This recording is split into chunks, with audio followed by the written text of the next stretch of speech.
Pak. Waalaikumsalam. Gimana Mas? Sebelumnya selamat pagi Pak. Pagi.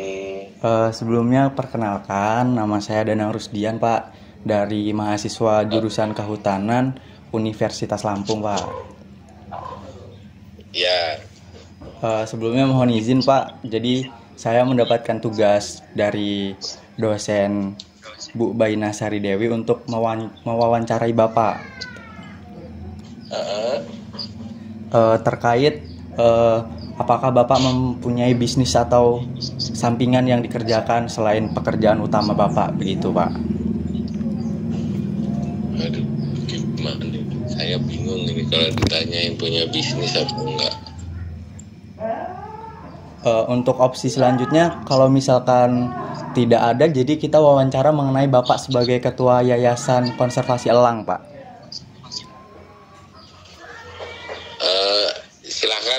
Silakan Mas. Gimana? Enggak gini, saya cerita ya sedikit ya.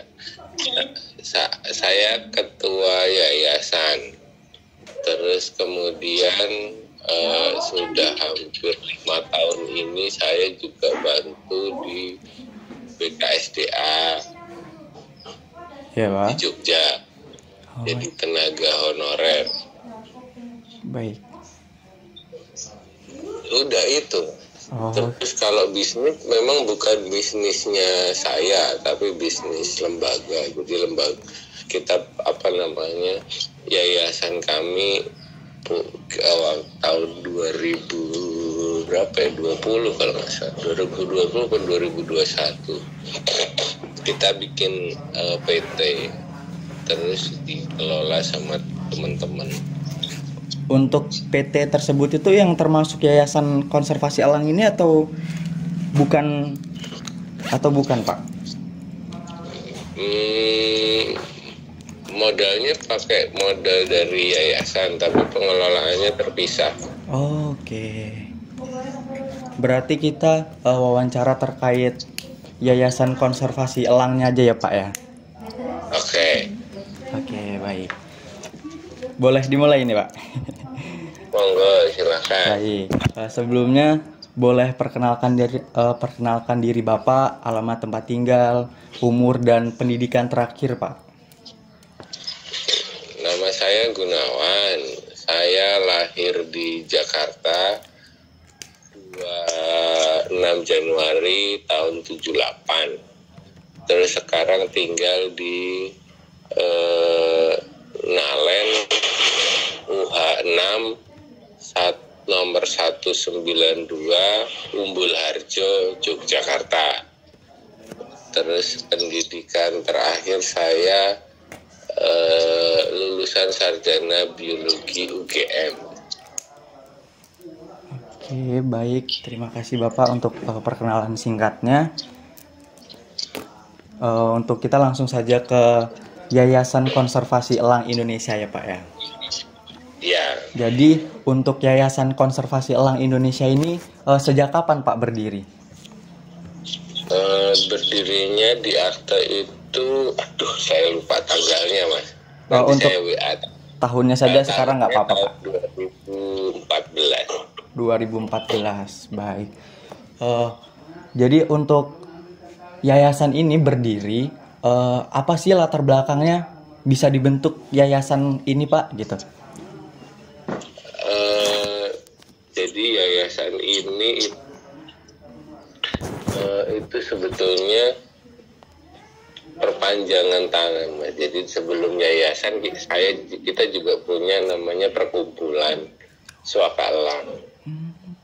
Nah, perkumpulan Swaka Elang itu berdiri 2009.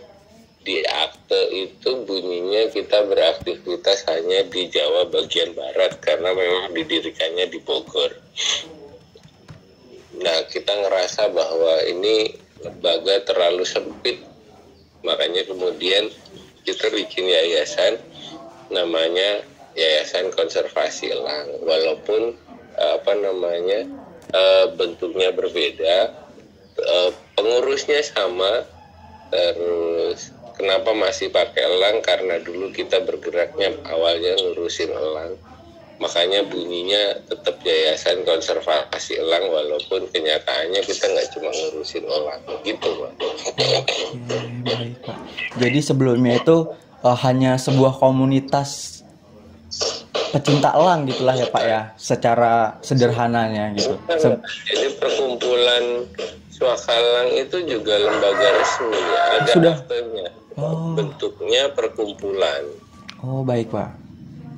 Setelah itu baru menjadi sebuah yayasan begitu ya Pak ya. Terus bikin lagi yayasan. Jadi kalau perkumpulan lembaganya ada, pengurusnya ada, cuma karena dulu kita ngelola fasilitas tempat rehabilitasi, tapi tahun 2015 itu kita serahkan ke nasional pengelolaannya, maka praktis perkumpulan Suaka Elang sudah nggak ngelola fasilitas lagi. Jadi secara kelembagaan masih, cuma sudah tidak ngelola kandang lagi lah kasarnya. Oke, baik. Terus 2014 kita bikin yayasan. Jadi ada 2 lembaga sebetulnya yang jalan. Baik Pak. Untuk pada awal proses pembentukan gitu Pak, apakah diperlukan modal gitu Pak, modal uang, dan itu berapa kisarannya Pak? Kalau perkumpulan dulu kita nggak sama sekali nggak punya uang lah, jadi kita waktu itu cuma megang uang.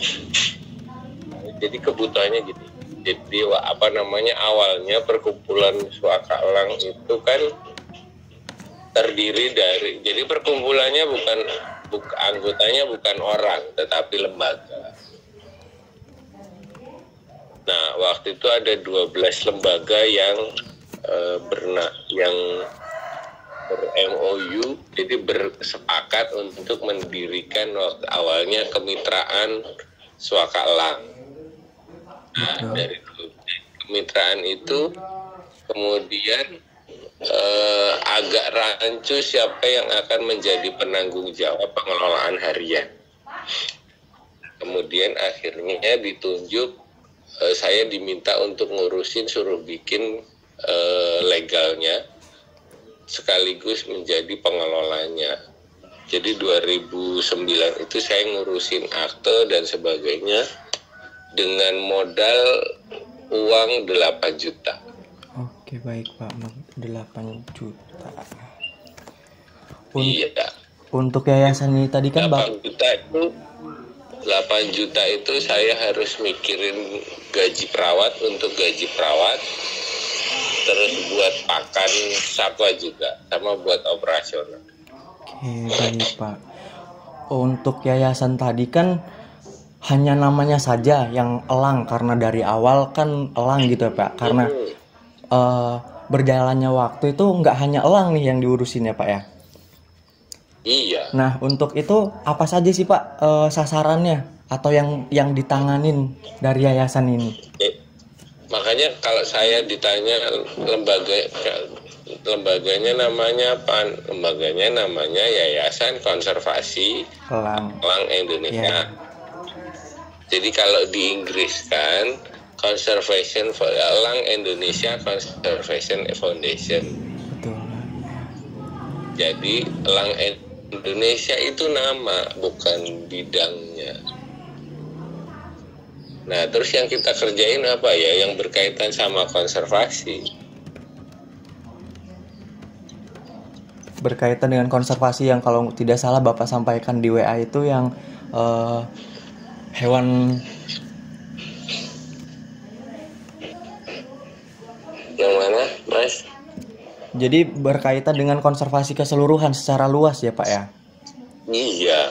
Baik. Jadi kayak kemarin kita di Waikambas, kita bantu teman-teman di sekitaran Taman Nasional Waikambas untuk bikin jalur wisata, ekowisata, pengamatan burung, gitu. Okay. Jadi nggak hanya ngurusin elang, tapi memang kita lebih agak kuat untuk pengetahuan tentang elangnya. Oke, baik Pak.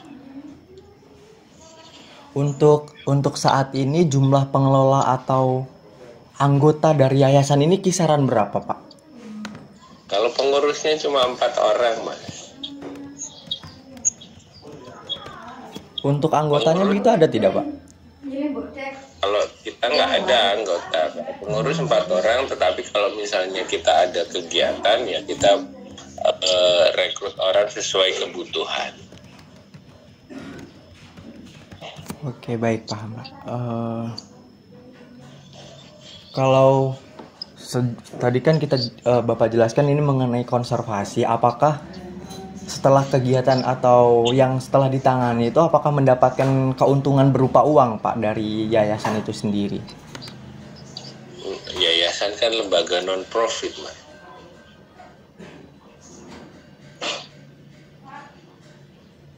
Berarti untuk keuntungannya itu bagaimana, Pak? Apakah memang tidak ada hanya dari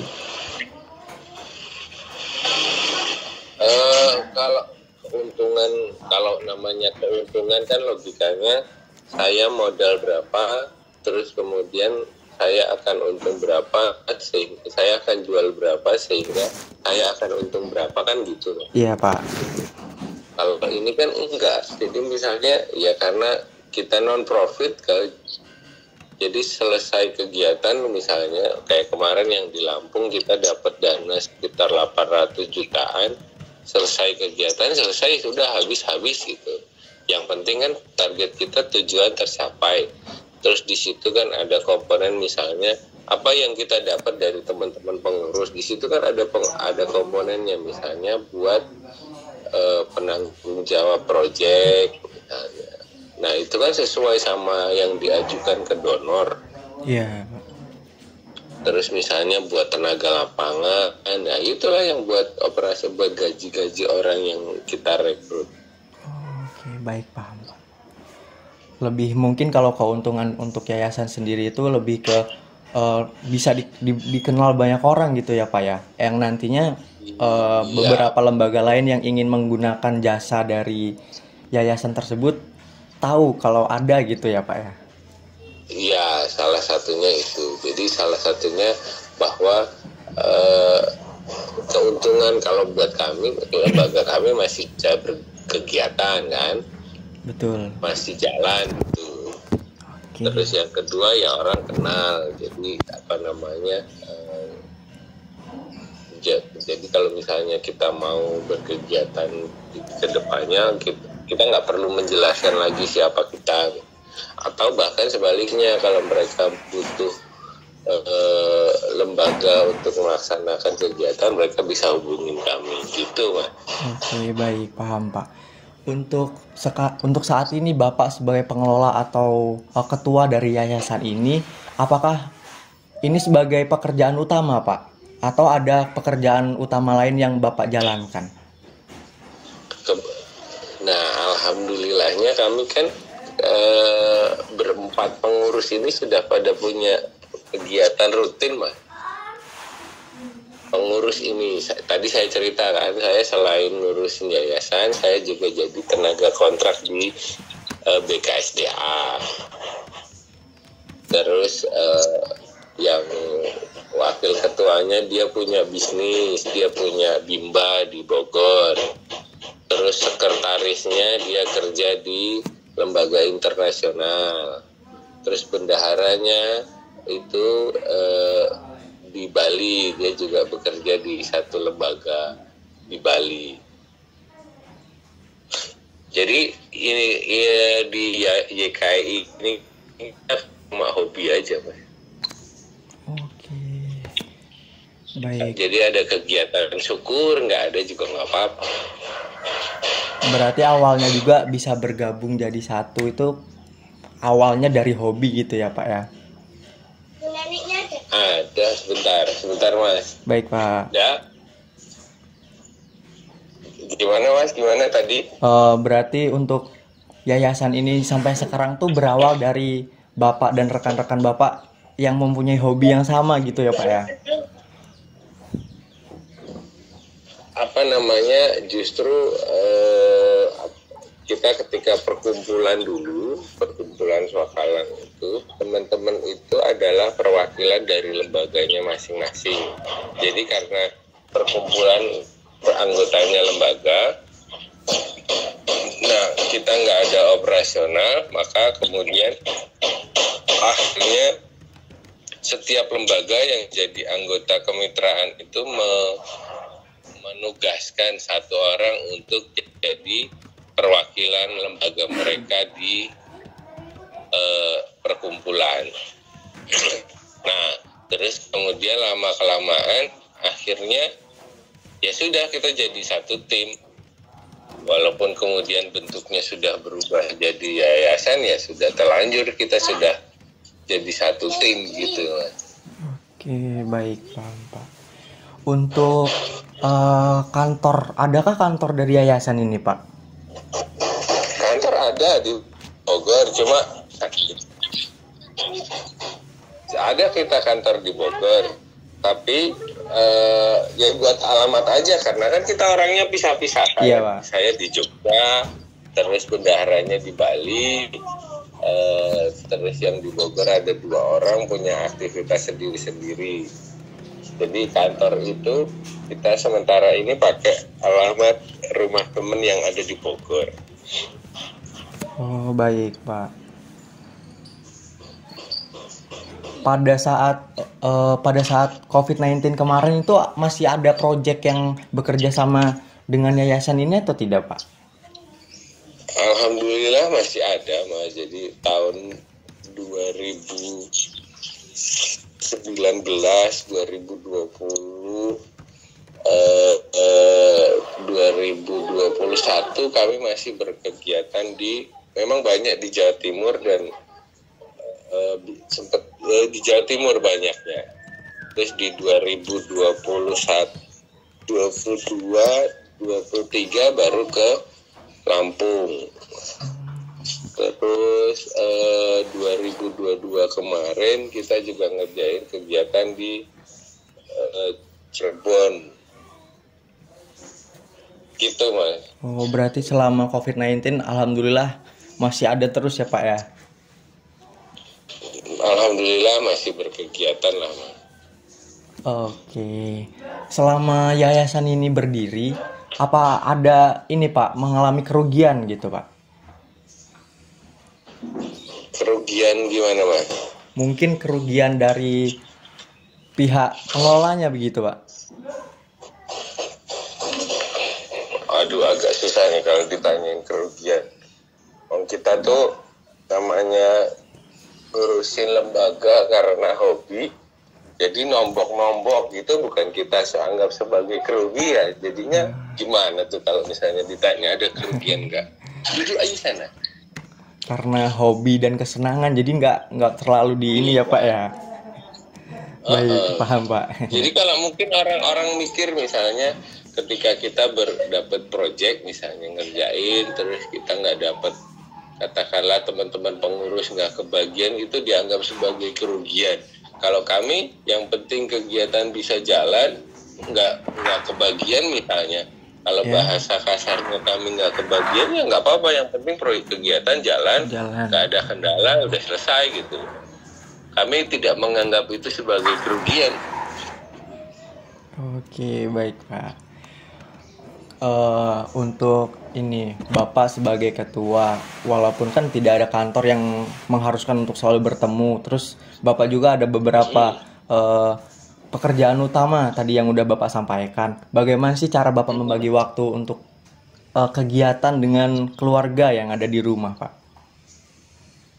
Alhamdulillah masih aman Mas. Kalau kayak tenaga honorer di BKSDK kan kayak pegawai negeri kan Mas. Iya.